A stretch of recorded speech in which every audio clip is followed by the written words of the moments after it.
Good morning. Welcome to Garage Geek Live Fabulous 4.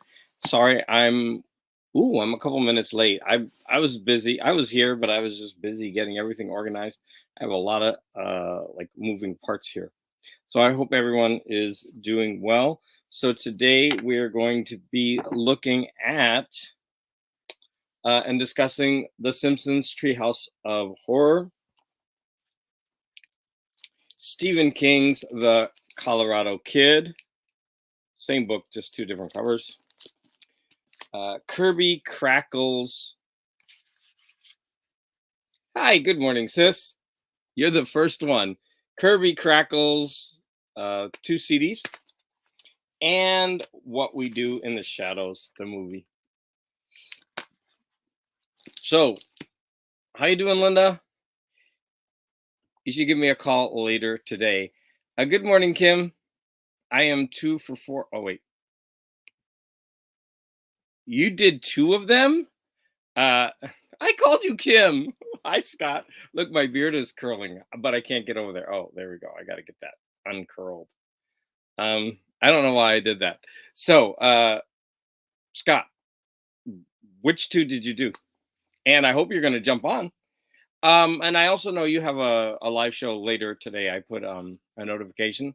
So if you could, it would be great if you sent me a text right before. But I know it's busy at that time. So, anyways, and that's my sister. Hey, good morning. So I have two people watching, and I'm grateful for you both. Francisco said he was going to turn it on and watch, but I guess he's lying to me. So I should have another another person. Three people. Okay, so Colorado Kid and What We Do in the Shadows. So let's go ahead and start with Colorado Kid because I think the books are usually the ones that people do the least. And since you're here at the beginning, we might as well go ahead and talk about them.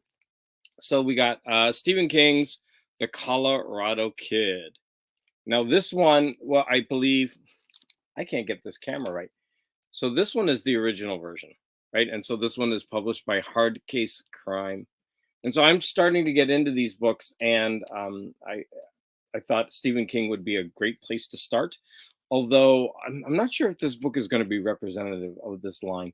And so this one was the 10th anniversary, and I said yesterday, I dig that cover art, and this does represent a scene that takes place in the story. Um, and it's got a good introduction by the founder of the company, and there is an afterword by Stephen King. You know what? I do too. And what I really want to do is I want to start reading some of the original novels that they've reprinted.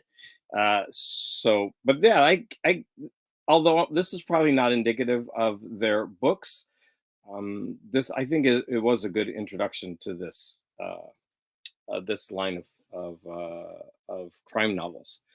So, what did you think about it? Um, I have a mixed reaction. This is definitely a Stephen King book, and I definitely enjoyed it. I really did. His writing is, for me, very smooth because he's very good at writing characters and getting you involved in the story. But there's a lot of elements of Stephen King that is often repetitive, and I found that in this. And I don't think that this is going to leave readers with an idea of satisfaction at the end. And he didn't want to do that on purpose.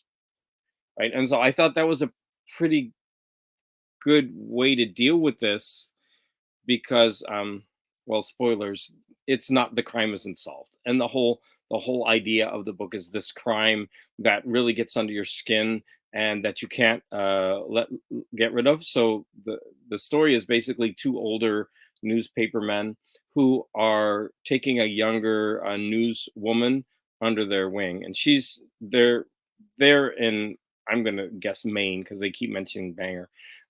So she's an outsider, but they're kind of bringing accepting her throughout the course of this book, and they're talking about a case as newsmen that they've never solved.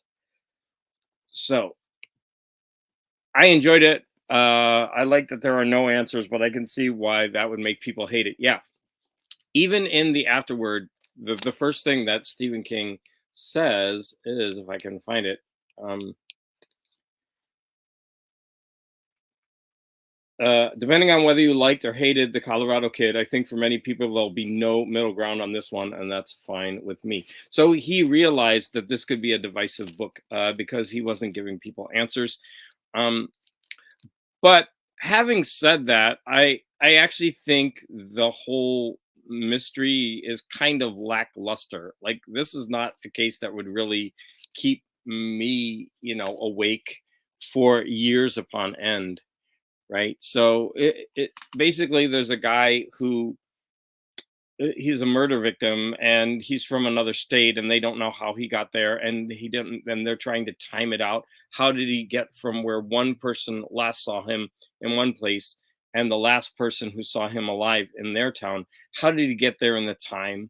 And using the clues on his body to try to figure out like what actually happened to him, if he was an accidental death victim or if he was a murder victim. Like I said, it's well done, uh, but I think the whole idea around it could have been a little bit more intriguing. Christina, how you doing? It's so nice to hear you, and I miss you too. So my dog just jumped up. Say hi, Angel. So I would actually rate this pretty high, but with a caveat. Number one, it's so short. It you fly through this book, and it's typical Stephen King writing. So if you like Stephen King, you would enjoy this. Uh, but for somebody who really wants a story that wraps up, you're not going to like this. Mm. You're teaching now. That's so you're at Saturday school. I have not done Saturday school, or I did after school teaching at the beginning of the year, and I got so sick of the behavior of the kids and the nasty traffic after school that I gave it up. I'm just like, I'm getting too old for that crap. Hi, Damien. How are you doing? So we're talking about the Stephen. I show in the back of the book. Look, we're talking about the Stephen King book. So we kind of just went over what we thought about it. I know that that you mentioned that you might not have had time to read it, but if you did, you certainly can. Oh, you know what? I asked if anybody wanted to join, but I didn't even put the invite code. Let me go ahead and copy and paste that just in case. I'm pasting it now. Paste, paste, paste. Takes forever to do this. All right, there you go. Um, so we're kind of almost done with this book, unless anybody has any other thoughts about it. Hi, Morton. It's so great that you joined. Um, so Scott says it's fun. It is fun to read a Stephen King book that isn't a doorstop. That's so true, and that's one thing that I have to say about a lot of Stephen King books. Like he he needs an editor. Like he just I don't mind his writing, but it seems like all of his books he just goes on and on and on. My dog is just bothering the heck out of me. He just goes on and on and on, and it kind of dilutes it. And the problem is a lot of it is repetitive, and I think a good editor could really help him. But he is an amazing writer. And there we have Morton. Yeah, I totally get it. I actually I just finished The Simpsons this morning, and I really didn't listen to the recordings as much as I should have. But what are you gonna do? King wrote two other hard case crime books that are worth reading as well. So the next one, I only have one of them, and it's called Joyland. I actually have that, and in this edition, there's actually a preview of it. So if you have this edition, you'll love Joyland, and then there's a preview of it. But I would definitely, I'm going to read more of the books in this series, and I will get around to the other one. I don't have the third one that you said, but You I mostly like his novella collections best. I think I was first introduced to Stephen King from his short stories, and I did read Salem's Lot. I think Salem's Lot was the first one I read, and that was creepy, and I was hooked from there. I mean, I read that when I was young. Uh, so yeah, so Stephen King, The Colorado Kid. Like I said, I think this could be mixed reviews for that one. Um, next. Oh wait. So Scott, since you're here, you did. I'm scrolling back. What was the other thing that you did? Oh, What We Do in the Shadows. Um, so no spoilers for the TV show, okay? Because I'm only on season 3. So let's go ahead and talk about What We Do in the Shadows, which is this movie. I actually had to order it. It's kind of out of print, but I got it for $8. It's not available for streaming, which is strange because since the show is available, you would expect that people, because they're watching the show, they might want to watch the movie, and so that they would go ahead and put it. Now the show is on Hulu, and my husband and I are enjoying it so much. It's a comedy, and for me, 2 or 3 episodes at a time is enough. I do feel like I'm not a prude, right? But I think the one of the characters swears too much, and the reason I think that that's a problem for me is because it just doesn't seem in line with the character. It's the female character, right? It doesn't seem like that's like part of her nature. So I don't know. Um, that's in the show, right? And then I love some of the changes that they've made in the show. For example, instead of in the movie, they have the really old ancient vampire, which I thought was hilarious in this movie. The one who looks like Nosferatu, and in the show, they changed it to the energy sucking vampire. And then um, as I watched this movie, I could see that they got the idea from that from one of the characters that's in this movie.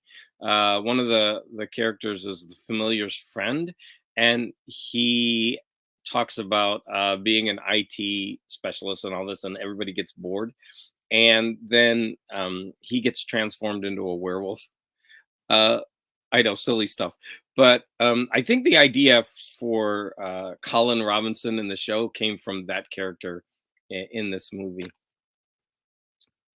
So, has besides Scott, have any of you seen this? I think Morton, you said you've seen it. In fact, during this movie, they said we're werewolves, not swear wolves.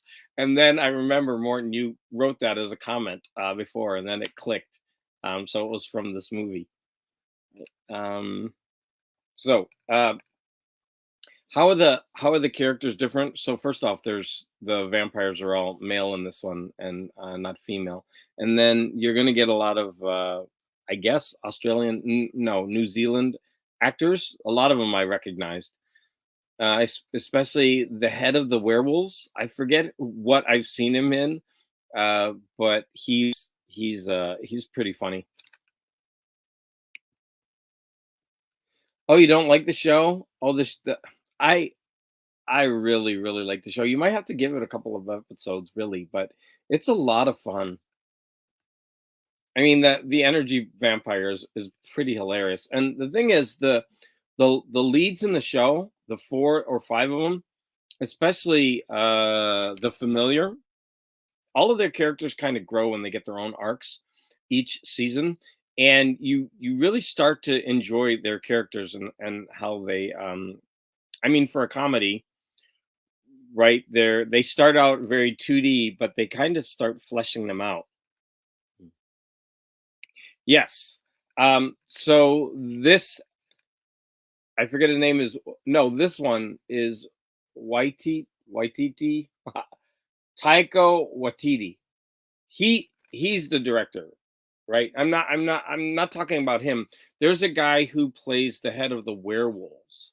I know, yeah, and I forget what else he's been in, but he's usually a comedic actor. Yeah, but this one is the director of Thor: Love and Thunder, and I think one other Thor movie, and I forget what else he's done. But yeah, he's pretty funny, and he actually makes a cameo a couple of times in the TV show.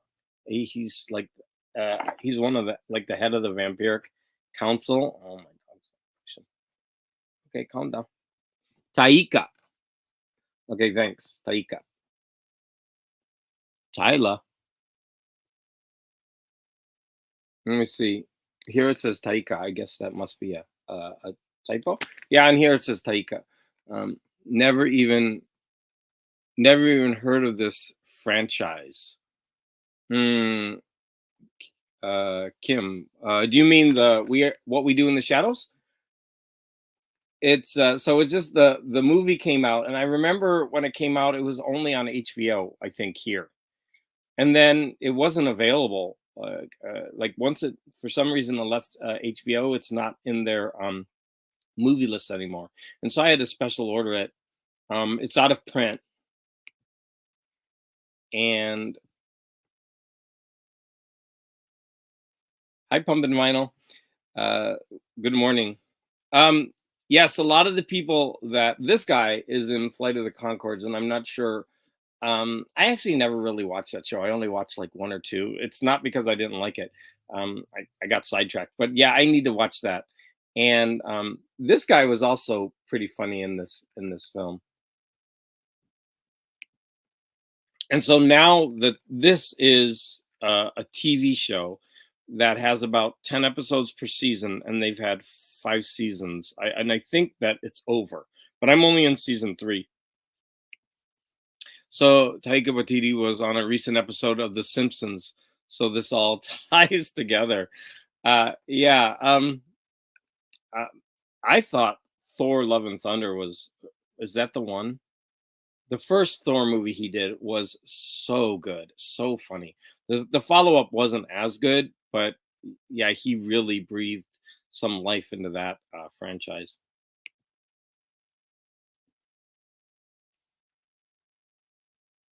So the TV series is based on a Kiwi film. So I'm gonna, I guess he's meaning New Zealand.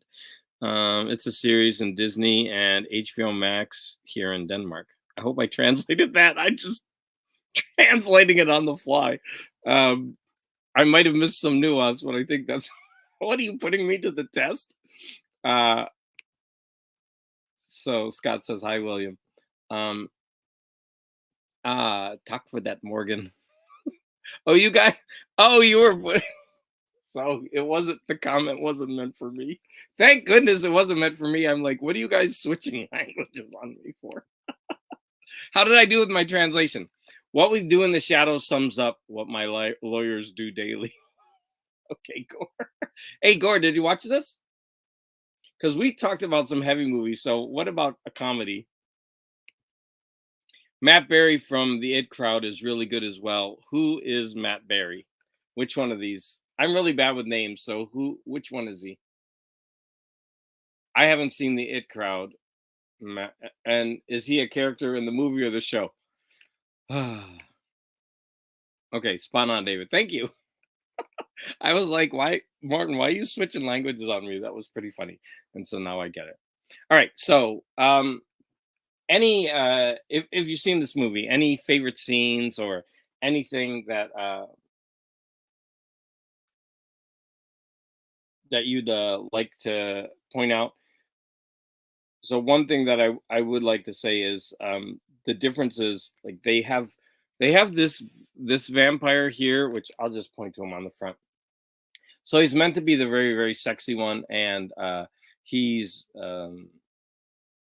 he's not in the TV show. Although they have, I guess they kind of combined these two characters for the one guy in the TV show, and then they added a female, and the female is the mate of the male in the TV show. And what they do have a female familiar in this one, but she doesn't play a huge part in the movie. But the familiar on the TV show is a really big part of the TV show. The English one. Oh, I would guess that's him. Is that him, Matt Berry? The English one?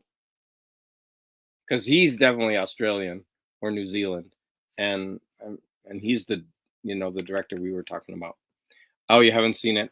And then also the TV show. So if you get a chance, I recommend it. Like I said, I'm not huge into comedies, and I'm really enjoying What We Do in the Shadows. Vampires, fun. No, the British Vampire in the TV show. The British Vampire in the TV show. Okay, the British one. I'm getting confused because I can't even. There's now I can't even remember their names of the TV show. Vlad. Oh, I don't remember. Yeah, sorry. I'm just gonna let that go because I'm bad with names, faces, everything. Um, who is the mate of the female one in the TV show? He's kind of pudgy. You know what? I'm just gonna have to look it up because I can't do this. I'm gonna look it up and get the cast. Not much comedy in life, and oh god, Texas politics. Oh wait, that was a good. Let's go ahead and put that. All right, I'm looking up the TV show right now. Sorry, everybody. Hold on. And I'm typing one fingered. What we do in the shadows. My viewership is leaving as we speak. Okay, so here we go. Nandor, Laszlo, Guillermo, Colin Robinson, and Nadia. Okay, so for some reason they don't have Nadia's picture here, but I can show you her. So, oh, Matt Berry, there you go. So he's Laszlo. That's him, Matt Berry. Yeah, I really, really like him. At first, I didn't, but he really grew on me. And Nandor is great. Okay, that you can't see that at all. That's weird. Okay, Guillermo, and then here we go with that's the energy sucking one right there. I don't know why we can't see that. Normally, when I do my live streams, you can see the pictures easily from my iPad. All right, I think we've gone on and on about what we do in the shadows. Time to move on. Texas politics are hilarious. So Matt Berry and Leslie Laszlo as Leslie Laszlo Cravensworth, a 310-year-old vampire from British nobility who was turned by Nadia and now married to her. Thank you. You do a better job. I'm the host, and you do a better job. All I do is just ramble through. Anyone seen Dracula Dead and loving it? Okay, I saw that a long, long time ago, and that is another movie that's a little bit out of print. I think you have to buy it either as a combined movie set. It's got really, really bad reviews, but all the clips that I see from it are pretty hilarious. So I actually tried to go ahead and order that movie. I don't know, like 6 months ago, but I gave up because it was out of print. But I don't think it's that hard to get. Like I didn't want to pay $10 to $15 for it. Own it on Laserdisc. Yes, even. I don't know what that means. By the way, David, it's the IT Crowd, and you have to watch it. Okay, Morton, I wonder what channel that's on. I'll watch it. Okay, let me write it down so I won't forget. So it's not the It Crowd, it's the IT Crowd. All right, I'll write it down. IT Crowd. All right. Yeah, I'm not huge on comedy, so the worst thing is there was this teacher at my former school. If Christina's on, she'll know him. She works with them still. He would always come up and just say one-liners from comedies, and I'd be like, duh, because I don't watch them, and I wouldn't know what he was referring to. So Kim says it's a vampire classic. Leslie Nielsen is hilarious. I do need Airplane. I actually put that in my Amazon queue. I want to get those movies. I saw it in the theater and hated it. Haven't watched it since. Are you talking about Dead and Loving It? Yeah, I mean it's got some really, really bad reviews. Yeah, that clip is hilarious. I actually put that in a YouTube short back when we were allowed to use things. I compared all the different vampires saying "Children of the Night." It's hilarious. She will become one herself. Okay, so you guys love this movie. I think Netflix or Prime has it. Okay, the IT crowd. I'll definitely look for that. All right, so far we have done. Let's do a recap. So we've done What We Do in the Shadows and the Stephen King books. Now, the reason I did those two first is because my honored guest Scott, who was here first, he actually knew about both of these. So now we're going to be entering uncharted territory for Scott. And what we have left is the comics and the music. So you know what? We might as well get the music out of the way. And I'm going to confess that I didn't listen to this one as much as I would have liked. I listened to this a bunch of times, and I was starting to really, really get into it. And then this one I didn't listen to as much. So this is Kirby Crackle, and they're kind of I don't know if you would say it an independent indie band. I kind of thought of this music as kind of a cross between punk and power pop. So I don't know if the crowd out there would really appreciate this, but the songs are, because a lot of you out there really like the darker music. So a lot of this to me sounds very jingly jangly. And the lyrics are all about geek culture. Like they're always mentioning different aspects of comics. And the songs are all built around them. For example, the one song on this is called Secret Identity. And Great Lakes Avengers. So the Avengers went through 3 team incarnations, and they had the Avengers, like pretty much based out of New York. And although, what city is it called in Marvel Comics? It's not called. Oh yeah, it is. They say the Big Apple. Spider-Man lives in New York City. Yeah, that's true. Um, and then you have the West Coast Avengers, and then finally they have the Great Lakes Avengers. And I'm from Cleveland, which is on one of the Great Lakes, and so they were basically a joke team where all the C-listers, the C-list Avengers went. And I actually don't really remember the comic too much. I should remedy that. But anyways, they made a song about the Great Lakes Avengers. And I mean, they talk about all like here's a song that's called Dancing Baby Groot. Uh, yeah. And they mention different aspects of comics and that kind of thing in all the songs. They're just a fun listen. I liked in Enyada. In Enyada? Is that the name of a song? I don't know what that is. Did you spell it correctly? Enyada? Nope. You're gonna Enya. He fixed it. Um I really like Enya too, but that she's not the focus of this.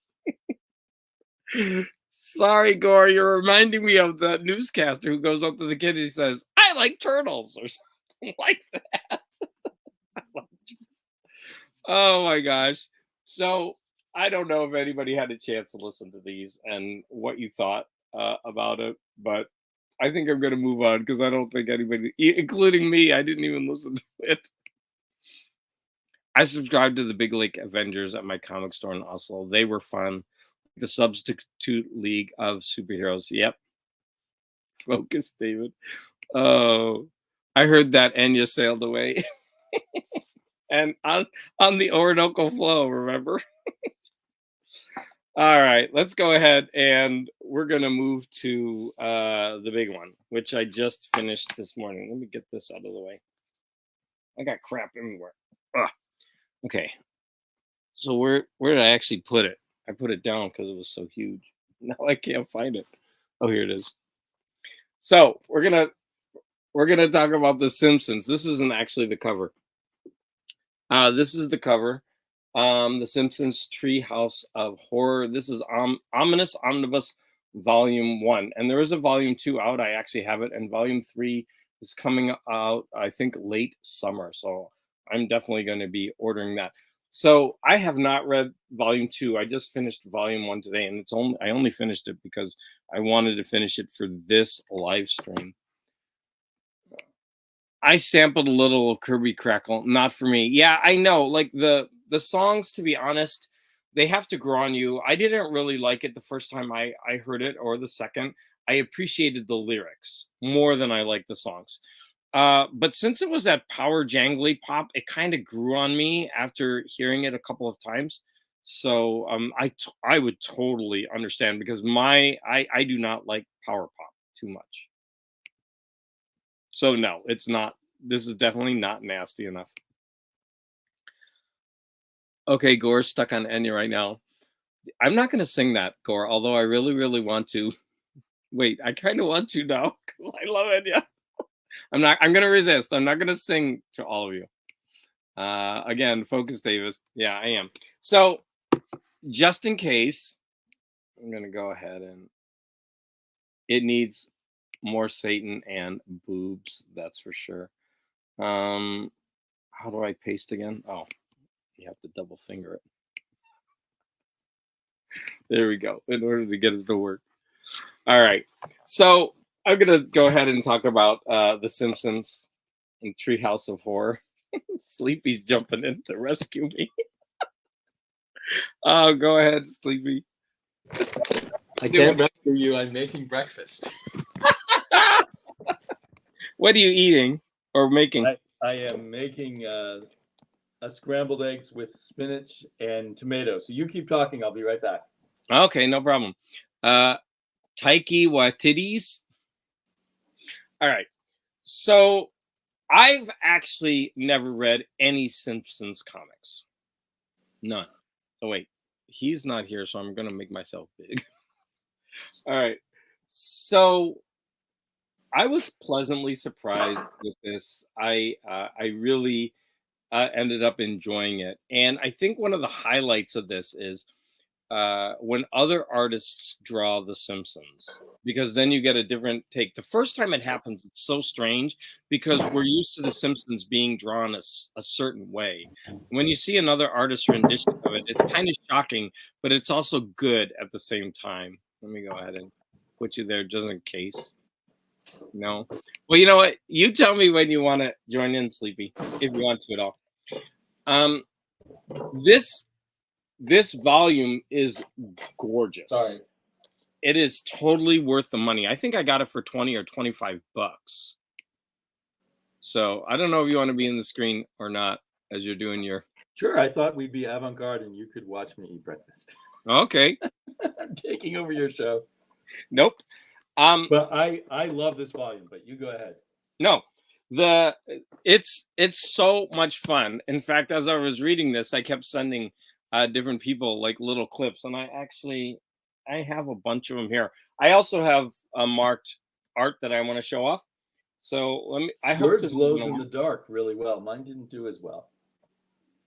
No, you have to put it directly under a light source, and it's got to be completely black.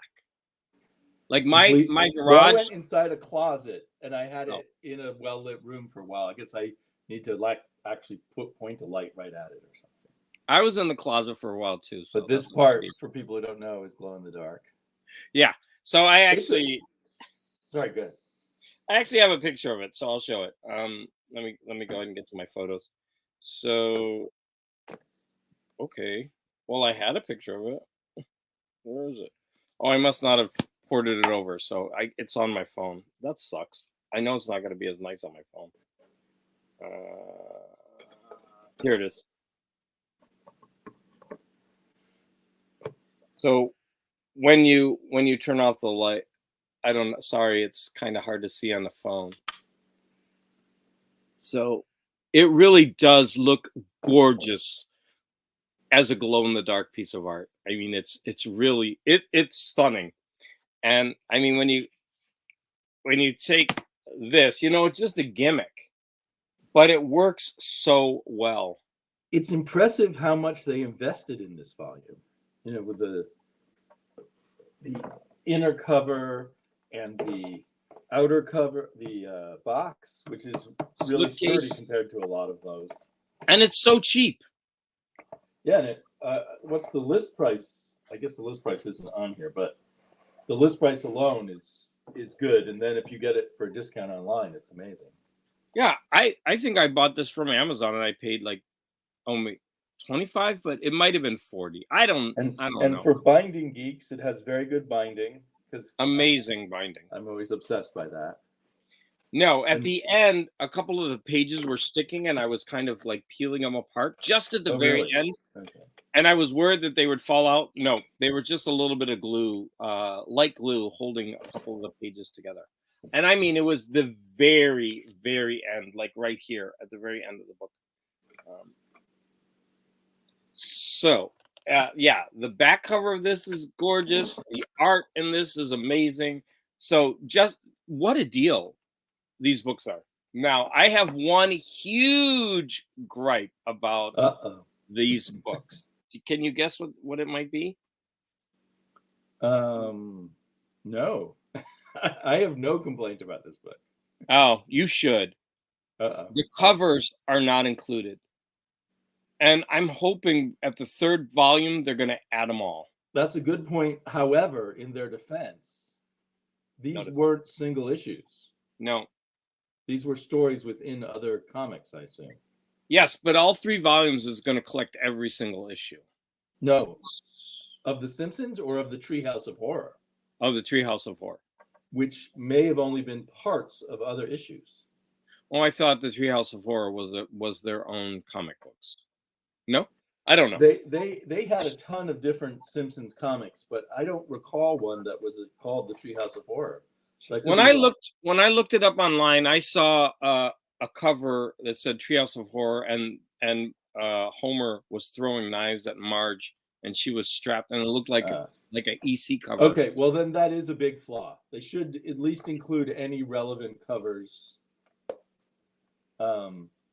They did set it up more like by thematic things. Yes, they did. But they should have just had all the covers in the back if there were covers that go with them.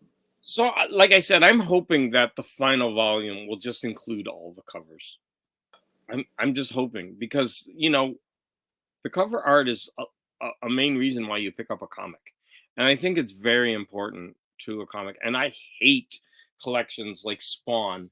Spawn keeps putting out all the collected editions and they never put the covers. And I had to buy a separate book just of the covers. It's such a scam. And the covers are gorgeous, especially. Oh, sorry, go ahead. Yeah. No, I was saying like other people do the cover art besides McFarlane. And you get such a wide variety of really great artists that have worked on that title that have gone on to do like a lot of other things. So anyways, go ahead. Well, you said you had favorite art or stuff you wanted to show.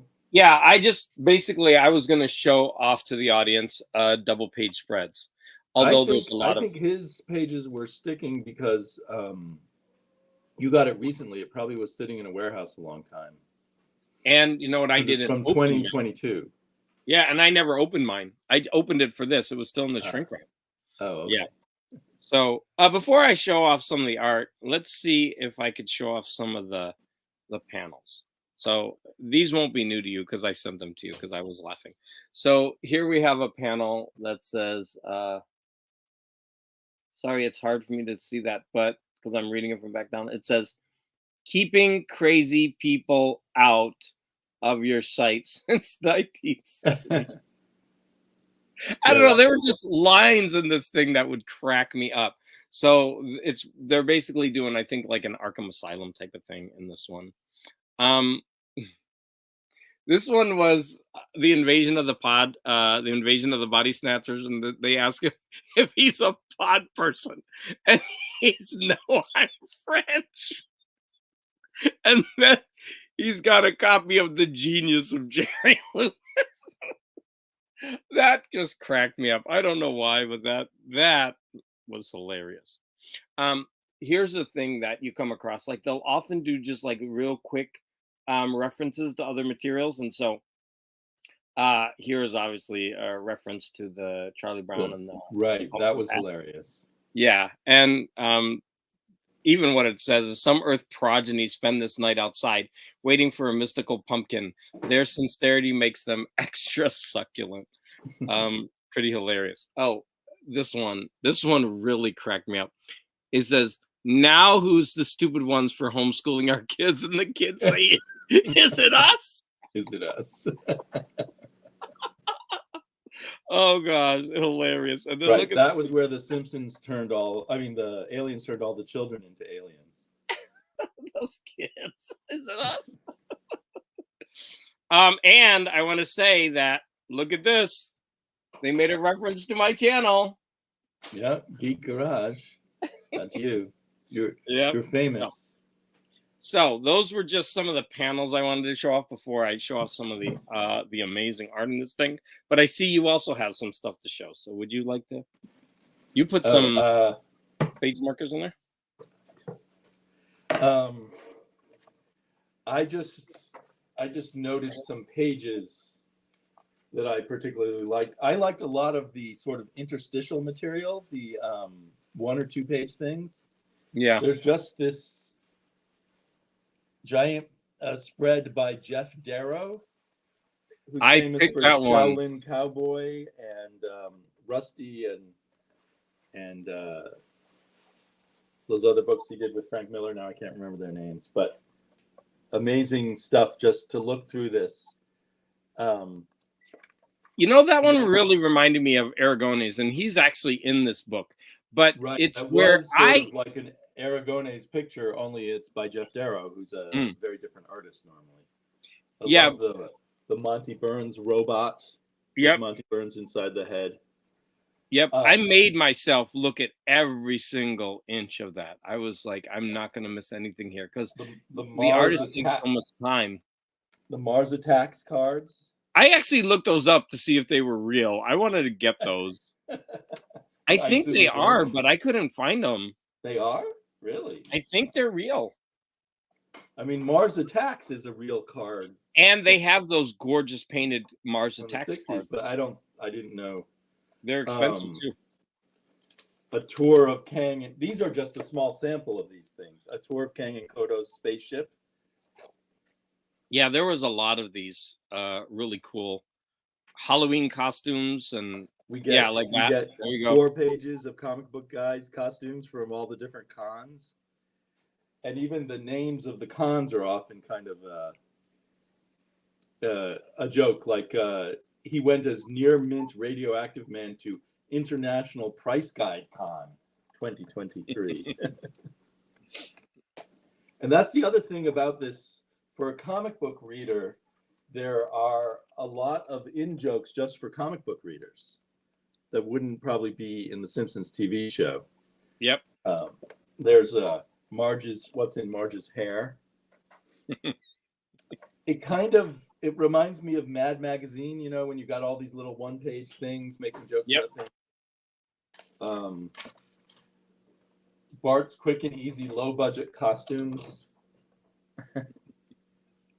I just love all these things. I like the stories too, but I read those quite a while ago, so it's hard to.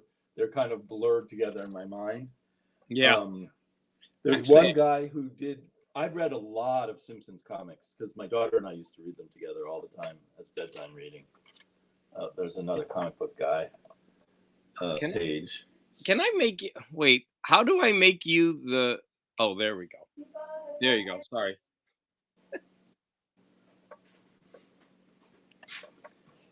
That Wonder Woman. So like down here, he's dressed as Wonder Woman as a little kid. It says "Worst Halloween Ever, 1970." I know. I was gonna say, point that one out. That one's hilarious. These pages made me love a comic book guy even more than ever. The back of the book has a creator index, which is very handy. Although I found the pages weren't always accurate. So that is a flaw with the book too, along with the lack of covers. What is? So like I went to the index to look up Jeff Darrow and it said page 18, but he wasn't on page 18. Oh. He must have been, let's see, what page was he actually on? There's no numbers on the page he was on, but he was on like page 26 or 28 maybe. Oh, they were off in there. Pagination. So yeah, it is amazing how many comic book references there are in here. So if you're a comic book fan and you're reading along, you enjoy The Simpsons anyway, and then it's full of comic book references. They even have John Severin, the artist. He was at Marvel, but before that he was at DC. I mean EC. And Yep. he was known for his war comics and stuff. And they have John Severin drawing a spoof on the war comics he used to draw back in the 50s in here. And it's just amazing. This is one of my this is why I came on even though I'm having breakfast. This is one of my all-time favorite hardbacks in my collection. I love it. But for some reason I'm resistant to getting the next volume because it's so much. There's so much in here. I wouldn't resist it. Even but now if you that don't I read talked about it with you and how much I love it, I realize I need to get the second volume. Yeah, I mean, even if you don't read it for 10 years, you have it. Yeah. I was gonna say, so not only comic book references, but they spoof a lot of movies. And I think the one that you're referencing is they do a whole Twilight Zone the movie comic where they both go through doors and they wind up different places in the past. And Bart ends up in a war scene like the one in the Twilight Zone the movie, where unfortunately that's where the lead actor died. I don't know if you remember that, right? Now that you say it, it rings a bell, but I forgot. Yeah, I think he and the two kids who were doing that scene, and they all died. But anyways, I don't know if that's good, but it's spoofed in this comic. They don't mention that at all in this. Yeah, they spoof tons of things. They just additionally to what they would do on the TV show, they spoof comic books, which I love. Mm-hmm.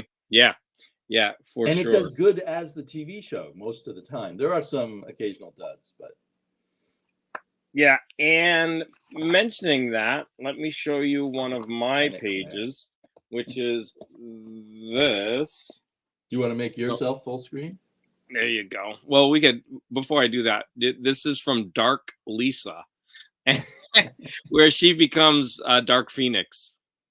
Yes. Right? Talk about another comic book reference. Yeah.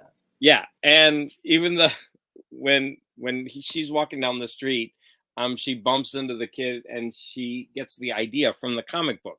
And he's like, and she goes flying off, right? And he's like, but wait, you haven't read the ending. You don't know how this ends. It's pretty funny. All right, so let me go ahead and show off some of the art, the gorgeous art that you're going to get in these. Maybe you should make yourself whole then. Since I will do it. All right, let's see. That sounds funny. Make yourself whole, like you've been suffering. Now you're gonna make yourself whole. All right, it's actually hard to hold this stuff up in the camera. So this is the first page. I mean, and it sets up the book. It's like Bart is introducing the book, and he's already stolen Lisa's candy. Here is a Pod People reference, but look at this great. The Little Shop of Homers. Oh no, it's not Pod People. It's a Little Shop of Horrors.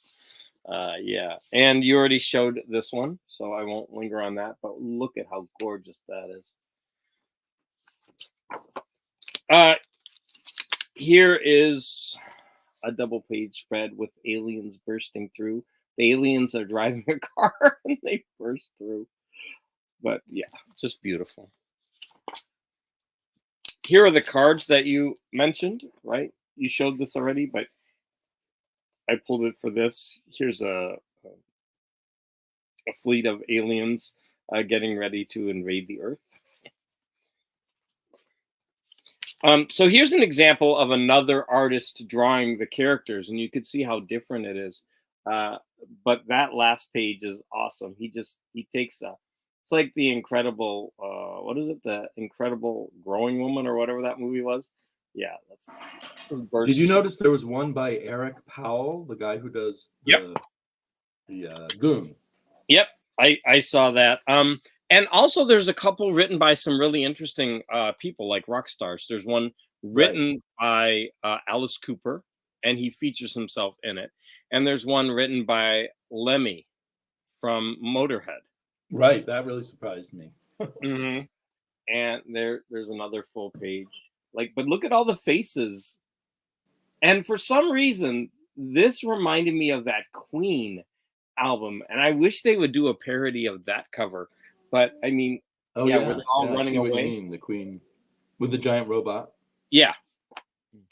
Here's another one of those pages where you're just getting so much detail that you have to linger and make Is your that eyes. Sergio Agrones? It might be. Yeah, it definitely looks like him. Yeah. So yeah, if you look at Yeah, it. he draws some. He doesn't do it in their style. He draws some, and he writes some too. I think that he doesn't draw. Yeah, when you at the very beginning of this issue where he starts drawing, it's very jarring because he draws Bart and Lisa so different from the way we're Right, used they're to. Sergio Agrones characters now, not. Yeah. And I'm glad that they actually let them do that because and in fact, they resisted, I think, like you have to go into the comic for quite a little bit before you start getting other people's renditions of them that are radically different. But I'm glad they actually do that because I don't think a lot of companies like Archie, I don't think they allow their style to be changed. Right. So there's a full page of Lisa reaching for "Call Me." That's You know called what's "Call Me weird Home." is Matt Groening does not draw or write anything in these comics, but they put his name on everything as if he was Stan Lee or something, I guess. So I remember I think it okay, I can't remember his name, but the comic collector geek, he actually interviewed the the Bill the Morrison? overseer. Is that his name? I think so. I think it's Bill Morrison. He's an artist and writer and the editor. And he was talking about the oversight that Matt Groening had on this and the characters and the property and how he had to like approve everything. And you know, I mean, it's his property and his franchise, so he, you know, Yeah. he wants to keep it on brand. And I think he put his own money into Bongo Comics, and it's probably because of his money that this is such a nice volume for the price. Mm-hmm. Because of Matt Groening caring about it. This was one of my favorites. So this one was the Casa of Amontillado. I really, really liked that one. I think I only have like two more. So this was the Powell, Eric Powell. Can you see that? Right. I liked how he combined his style with The Simpsons. I thought he did a good job. Yes, gorgeous, gorgeous art. And I'm only showing you like the full page spreads.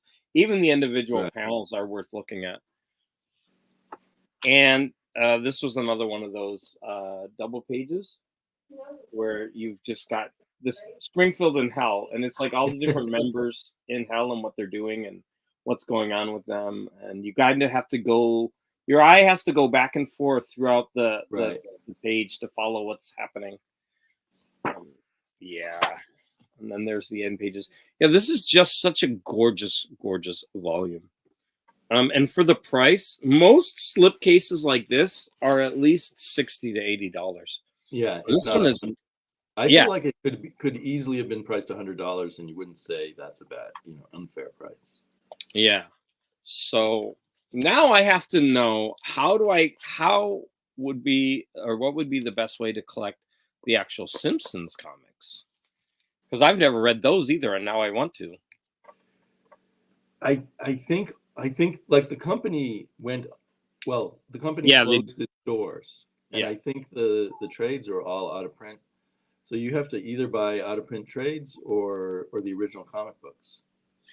When I look online, that the trades are available on Amazon, I believe. Oh, they are. Okay, then maybe I'm wrong about that. I haven't seen the trades in shops in quite a while. There's a couple different versions of them, I think. And what I don't want is, again, something like this in a trade that doesn't include the covers. So I keep looking at YouTube videos the people that show them, and I'm not getting that information. But I just don't want something that's incomplete. I really don't. They produced all kinds of stuff, like an ongoing Simpsons, and then a bunch of mini series, like a Bartman series. Yes. They had a Radioactive Man series that went for 6 issues, but each issue was from a different comic book era. So the first issue was Radioactive Man #1, but the next issue might be like Radioactive Man #50. And then there'd be a Radioactive Man from the Infinite Crisis era and that kind of thing. So wow. I need to get into Simpsons more. It's a real delight for both Simpsons fans and comic book fans. Mm-hmm. So this is music. Says the infamous helicopter crash. Yep, that's true. I remember that's from the Twilight Zone. Okay. Yeah. So Gore Vidal put a really long comment that I kind of slipped over because I didn't want to read it all. But Planet Claire. When I think of Planet Claire, I just think of that. I think he's giving us the lyrics there of the one song, right? From what is it called? Not the UB40. What is it? B-52s. The UB40s. The B-52s. Planet Claire has pink air. All the trees are red. Did you copy and paste that, or did you write it from memory? I think he copied and pasted it. You copied and pasted it without even any. He's wanting you to sing it, but I'll sing Enya. I'm not going to sing that one. Sergio Aragonés was one of the Mad Magazine highlights for me as a kid. Don Martin too. Yeah, loved Don Martin also. Oh, and by the way, Sergio's still going. You can get his Gru comics. Yeah, he just started a new one, right? I think I he saw does them in miniseries. He just wrapped up a miniseries, I think. Did you read them? Yeah. And you enjoyed them? Yes, he's still very funny. But I can't remember the names of the miniseries. They're all kind of generic. Yeah. Gore says he has good lawyers. He's always talking about his lawyers, but I think he's fibbing. This is an ongoing joke about his lawyers, Dewey, Cheatham, and Howe, that's been going on for about 75 years on YouTube. And originally, the lawyers are there to sue Brian K. Vaughan because Gore does not like a saga. You know what? Everyone else loved Saga, and it was driving poor Gore crazy. I should do Saga on here then. You should have Gore on to talk about Saga. Yeah, Gore, you want to do that? You want to go head-to-head on Saga? I only read the first volume, so I would reread it. But you probably wouldn't want to reread I think Saga's still going, but no one cares anymore. So Gore... The unending saga. Trigger warning! Saga was the #1 book for a long time. You're right. We should have warned him that we were going to talk about Saga. Sorry, Gore. See, I have a secret theory that Gore is Brian K. Vaughan. And all his negative talk about Saga actually keeps Saga in the conversation. Wow. Or either that or he's being paid by Brian K. Vaughan. That makes sense. Is that true, Gore? Well, thank you for joining me for this. Thanks for having me on. Sorry that I came on while having breakfast, but I had last night broken this out and looked back through it and was excited to talk about it with you. No, I woke up very late. I'm so glad that you did because, kind of all by myself, boring. And then all by yourself. Yeah, Gore put ... Okay, so does that mean on whether he's a shill for Michael? So are you going to join us for the Saga? Unfortunately, I've already chosen what I'm going to be doing next month.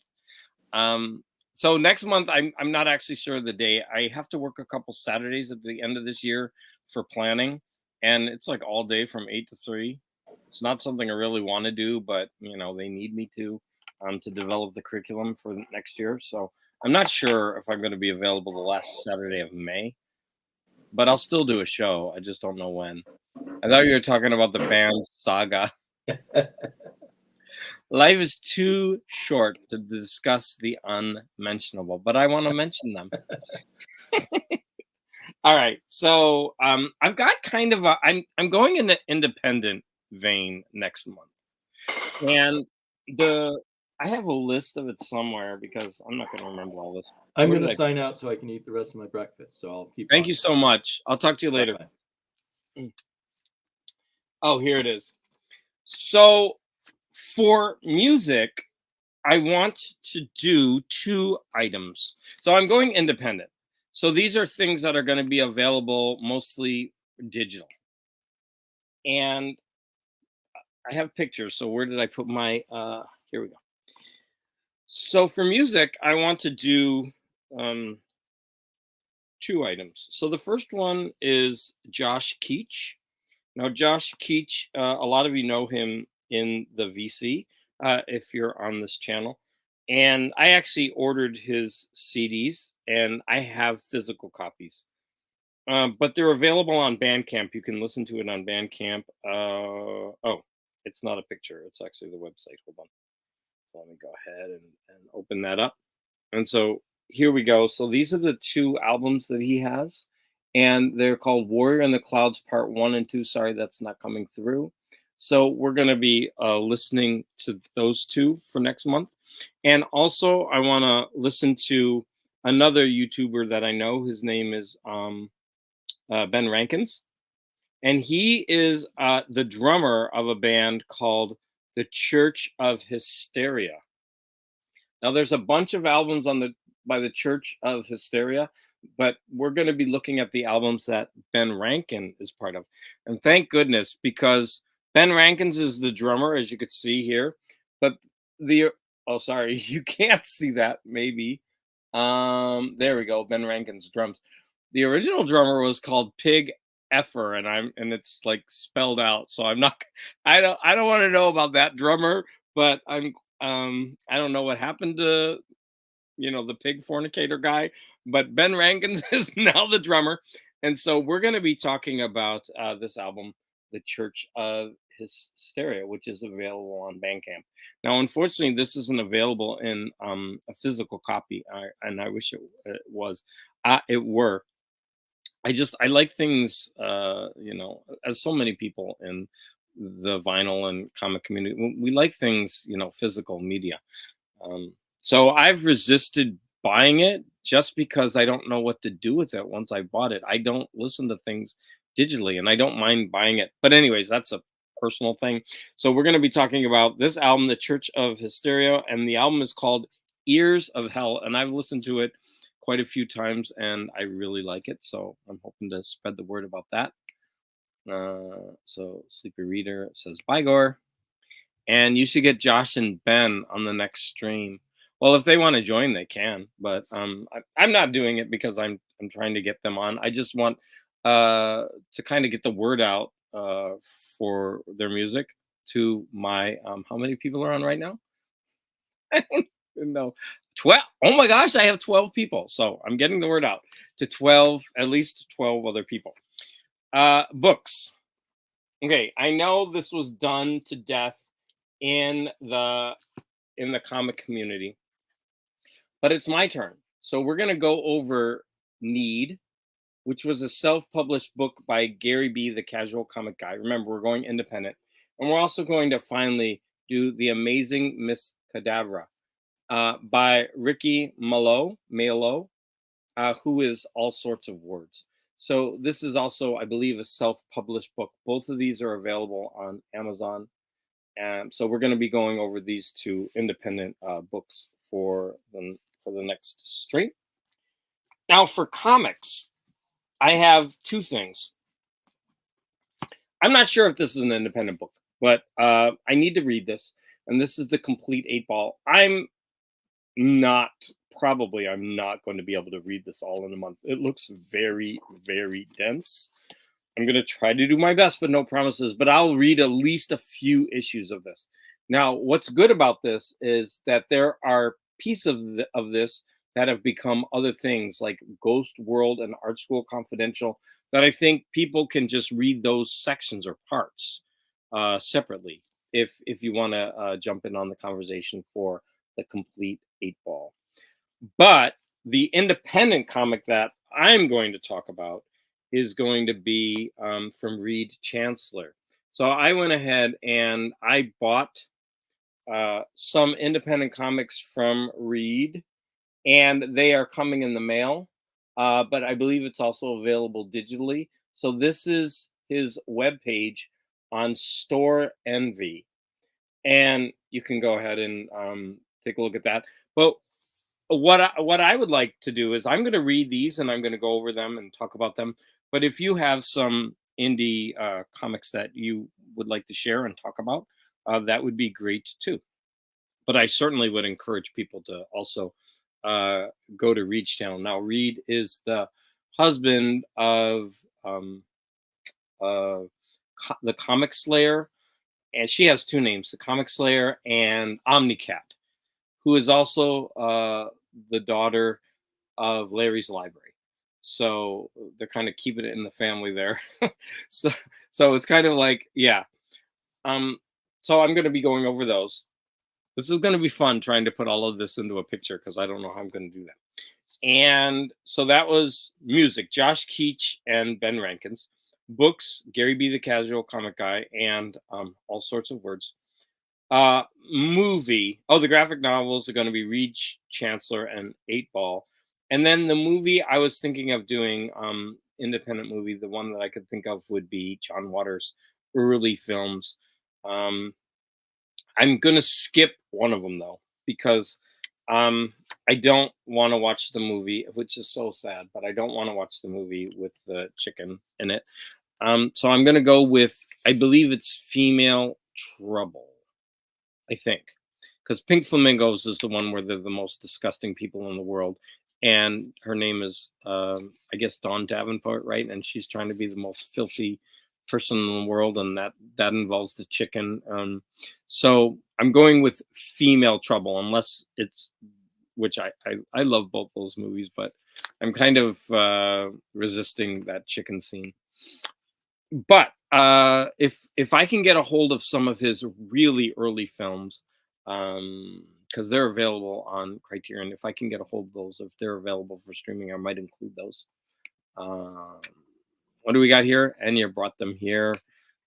8 Ball is a favorite in our YouTube circle. Never read anything by Close, though. Yeah, I actually got this from Sleepy Reader because he has all the single issues, and so he gave me that collected edition. I was so happy for that. There were 245 issues of the main Simpsons comic book. Wow. Okay, Gore. Wow. Kismet. We were like, yeah, both of us. Wow, that's a lot. Is that the same artist as Ghost World, David? Yes, and in fact, Ghost World, I believe, is included in this 8 Ball. So when you look at it, the first 18 issues, exactly as they were seen on Comic Tracks during the waning years of the blah, blah, blah, includes Like a Velvet Glove, Cast in Iron, Ghost World. I don't want to say this word, Pussey. How do you say that? Pussey? No, I'm not going to say it any other way. Art School Confidential, Caricature, and many others. So yeah, it's actually part of this. And as you can see, this is a pretty thick book. Yeah, I do like Female Trouble more. So I'm gonna be looking at John Waters. Crybaby was the last John Waters film I saw. Crybaby is a good movie, but those later movies are very, very commercial compared to his earlier stuff, and I just don't think they're as good. But that's just my opinion, right? Yes, he did Ghost World, and it's in this. I love Ghost World. Well, I'm glad because I haven't read it, and so it's going to be a treat for me. Morton, my birthday is May 12th. So happy birthday, but why are you telling us this, Morton? Are we supposed to buy you some presents? That shipping to your country is out of control. It's crazy, Morton. The movie as well. Yeah, I've actually seen the movie a while ago. And doesn't it have a young Black Widow? What's her name? Isn't she in that movie? She's really good. They're both good in the movie. All right. Logan Morton. Some here. Same here, Morgan. I don't know what Detter Logan means. How do you pronounce GN? Logan. Is there actually a vowel between GN, or is it like sign, SIGN? Sign. So it's lean. Det or lean, Morgan. What does that mean, det or lean? Scarlett Johansson, thank you. The Dane. What is the Dane? Yes, my ex-wife is in the film. Your ex-wife I love the movie Under the Skin. That's my favorite movie by your ex-wife. You can do an international birthday stream. Yes, you should do a stream, Morton, on your birthday. And then you spell it softly. Scarlett Johansson is a Dane. Okay. A bit like loin. Okay, why did you have to talk about that word? Loin, sign. All right. You had to make it dirty. All right, everybody. So I want to thank you for joining me this this day. Unless anybody else wants to jump on and say hello before we sign off, I want to thank everybody. Under the Skin was good. Lost in Translation. It's one of those Sofia Coppola movies. That's all I'm gonna say. I don't like the pacing of Sofia Coppola movies. Sorry, but that was a huge like indie hit. Lost in Translation, and I did see it. Thank you. Under the Skin was good. It prefers Lost in Translation. Well, Lane does sound like loin. Wow. Thanks, David Funcho. Thank you. May the force be with you. So May 4th is May the 4th be with you. So that's coming up very soon. So another month is gone, and I only have 6 weeks left of school. I'm so looking forward to this being done. This year was not a good year, but that's a good way to go ahead and end the stream. I'm going to say thank you to everybody, and bye. Don't forget to be more intelligent.